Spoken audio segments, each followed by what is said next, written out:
Welcome to the Brita podcast, a space where your body is not a problem to fix, but a living companion you can listen to, learn from, and lean on. Somatic exercises are everywhere right now. They are presented as the magic way to regulate the nervous system and to finally feel calm and grounded. But just because something is marketed as a somatic exercise does not automatically mean it truly supports your nervous system.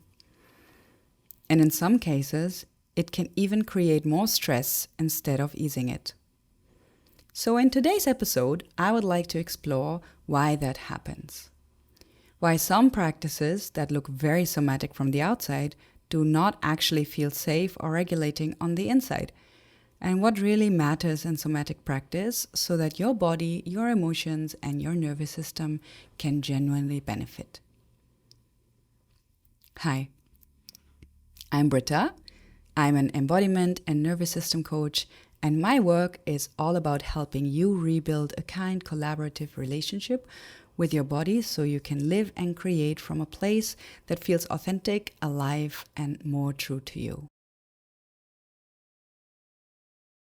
In the sacred embodiment pathway we have been talking about, notice, befriend, stabilize, integrate, this episode lives very much in the notice and befriend phase.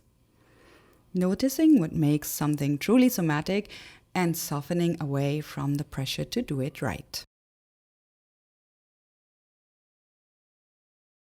When many people hear somatic exercises, they immediately think of the videos we see on Instagram or TikTok or any other platform. Maybe you have that image too. People shaking, doing windshield wiper movements with their legs, hugging themselves, tapping their chest, or rolling around on the floor. Often even given with a kind of workout vibe. Because we see these images so often, it is easy to believe that this is what somatic work is. A collection of specific movements that, if you just copy them correctly, will regulate your nervous system. Often in my practice with other coaches and facilitators, and also with my clients, I hear questions like, do I have to do somatic exercises in coaching? What if I have an injury? What if I can't move the way other people move in these videos? What if my body is not built for this?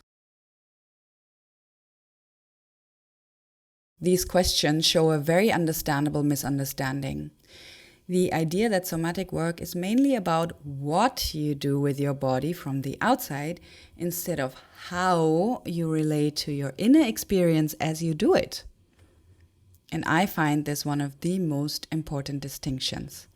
And this is why this episode today is so dear to me. Let's slow down a bit and look at the word itself.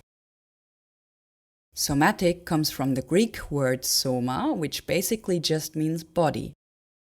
So in the most literal sense, somatic simply means related to the body. But in the context of this work, somatic practice is more than just doing something with the body. It is about increasing your awareness of your bodily sensations, physical and emotional, and strengthening the connection between body and mind. It is about noticing what is happening inside you right now and meeting it with curiosity instead of control. That means not every movement is automatically somatic. A movement becomes somatic when it is accompanied by presence, sensing, and a willingness to be in relationship with what you feel. So the essence of somatic practice is not the exercise itself, it is the quality of attention you bring to your body. Another big misunderstanding is the idea that somatic practice always has to be visible movement, that it only counts if you see something happening from the outside. Somatic practice can include movement, absolutely, but it can also happen in complete outer stillness. You might be lying down, sitting, or standing, and from the outside, nothing is moving. And yet inside, your attention is tracking very subtle changes. Maybe you notice a tension in your neck. You stay with it and realize that it is not static. It shifts, it expands, it softens, it pulses. You feel your breath moving around it. This is somatic practice too. Letting your awareness follow the inner movement of sensations without forcing the body to do anything big or dramatic. You do not need large, visible movements to be deeply somatic. Let's deepen this even more. It can help to compare somatic practice with other forms of training or movement. As you maybe know, I am also a movement therapist.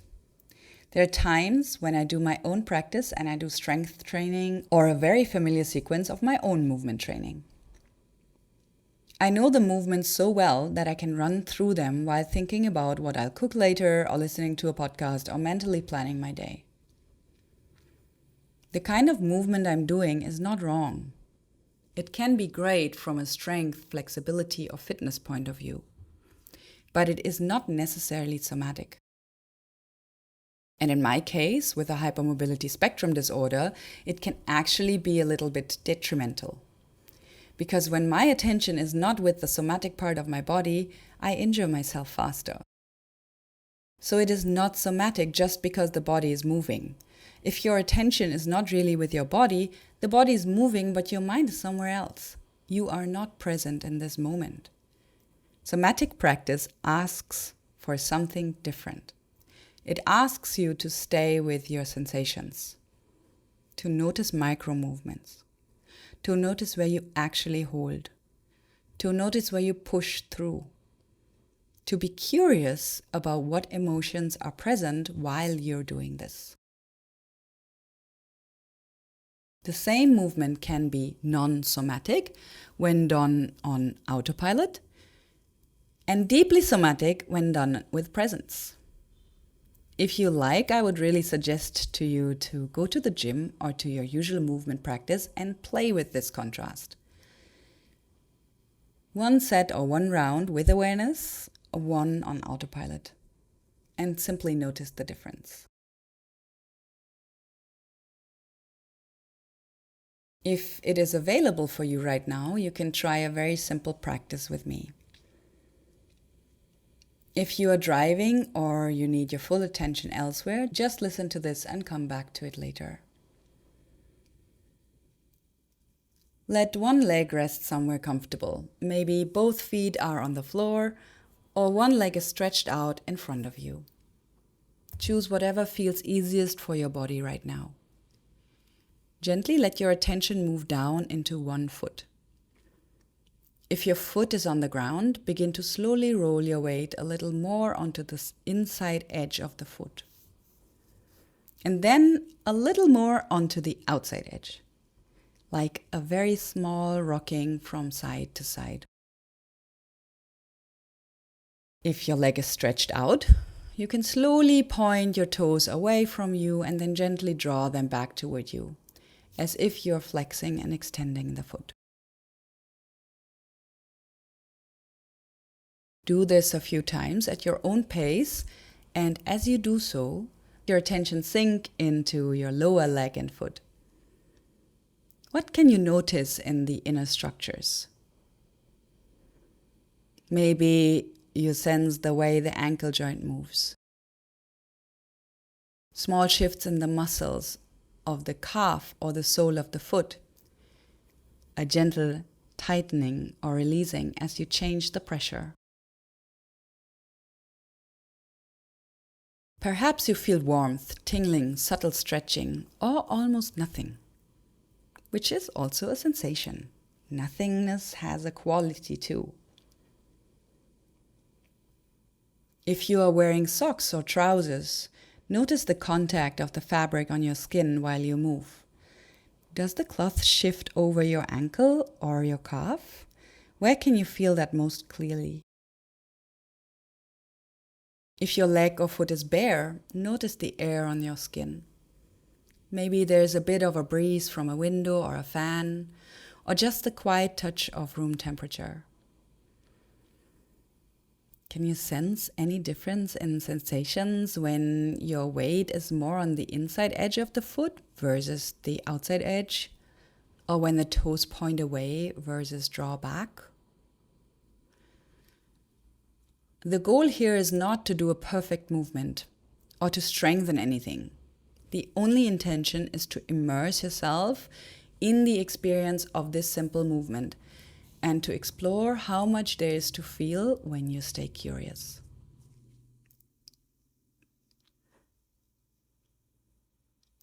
And whenever you feel like you are ready with this little experiment, you can come back here and we will move on. Or how about you keep on experimenting while you are listening to me? I'd also like to speak a little bit about the common mistakes that desomatize practice. Because there are a few patterns that turn somatic exercises into something that is not really somatic anymore.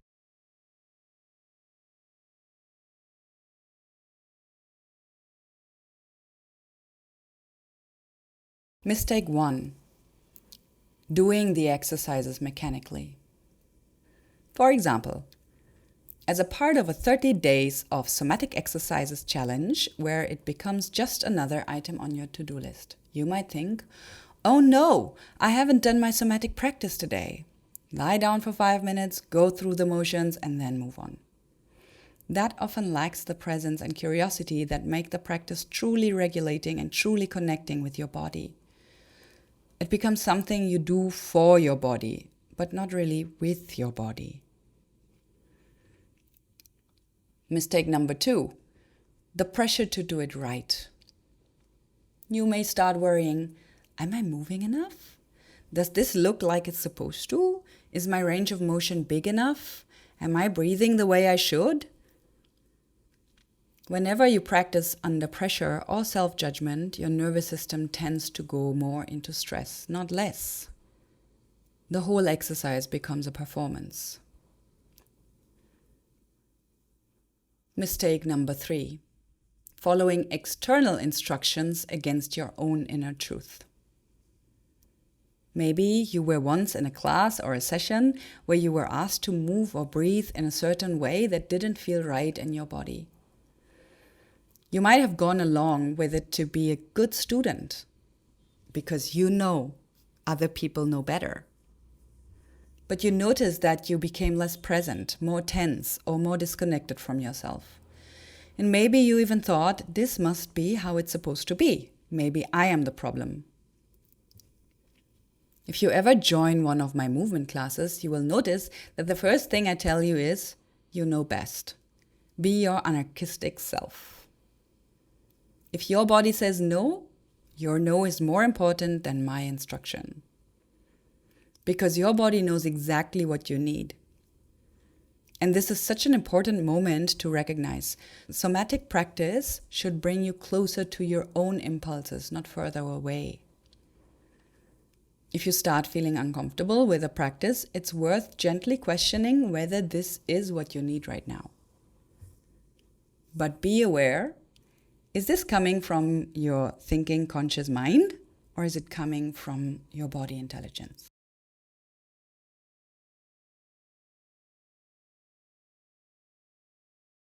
One of the most beautiful aspects of somatic work is that when the inner attitude is right, almost anything in your day can become a somatic practice.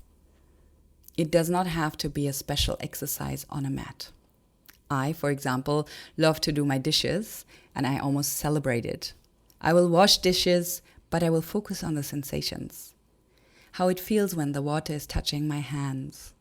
How it feels to grab the sponge. How it feels to press the sponge and feel the water going over my hands. Everything becomes like a ritual and a celebration in this sense, where I'm totally present to the action I'm doing. Or let's say your favorite thing in everyday life is making tea. Who doesn't like a really good cup of chai? Normally, you might just boil the water on autopilot. But if you want to turn it into somatic practice, you might notice the weight of the kettle in your hand, feel your feet on the ground as you walk, sense the warmth rising as the water boils. Track your emotions or thoughts as you simply stand there and wait. The outer action is the same. You still end up with a cup of tea, but the inner focus is different. You are prioritizing sensing over performance. You're spending quality time with yourself. And you're letting go of perfection and choosing curiosity about how your body experiences this moment. And that is true connection.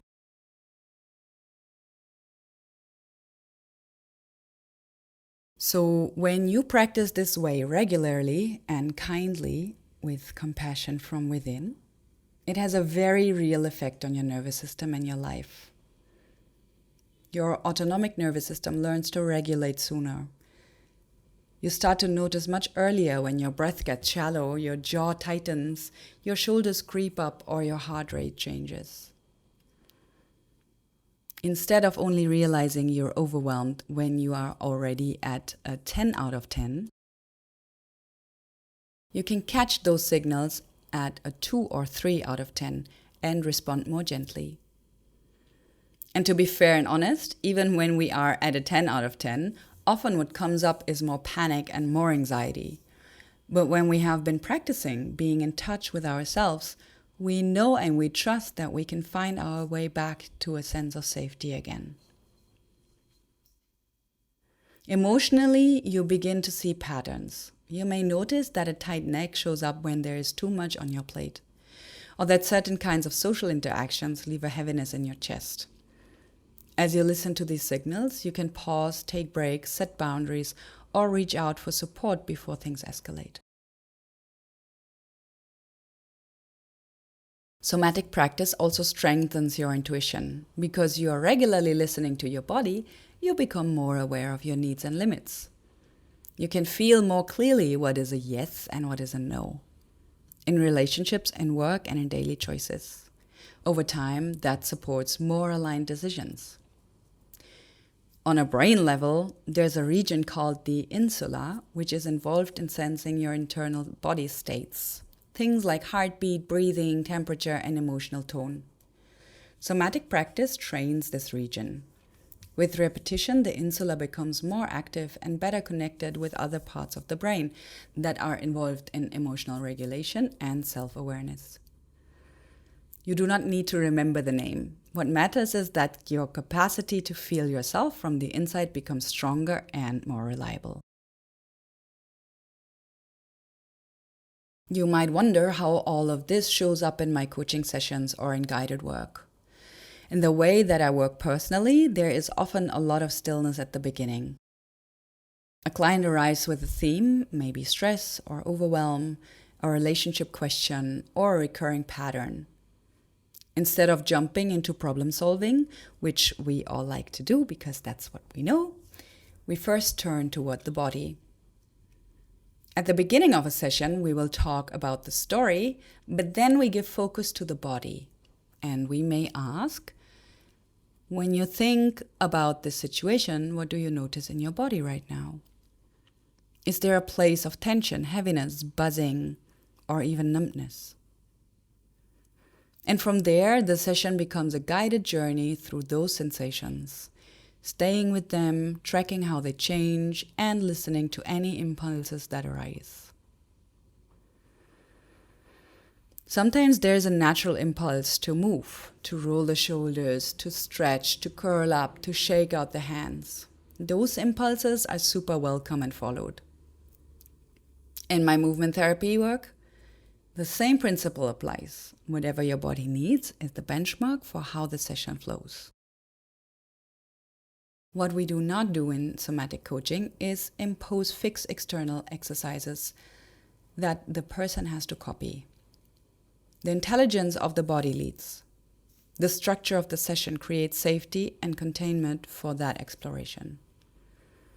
And that builds trust from your body towards you. A sense that I can show up here and be met, not judged. Without going into details, I've seen again and again how simply staying with one small sensation with curiosity can shift the whole emotional landscape.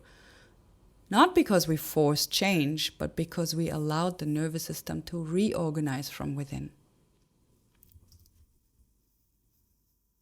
And as we close this episode today, take a moment to notice how you are right now. Not how you think you should be after listening to a podcast about somatic practice. Just how you actually are in this moment. Maybe a bit softer, maybe more activated, maybe no big change at all. All of that is welcome.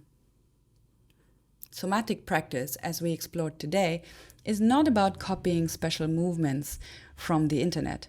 It is about how you relate to your inner experience, with presence, curiosity, and kindness. It does not require big visible movement. It can be as simple as feeling your breath, tracking a point of tension, or noticing your feet on the floor while you wash a cup. And there is no perfect way to do this. There's only your way. In this moment, guided by your body's signals and impulses. When you let go of pressure and listen inward, almost anything in your life has the potential to become somatic practice.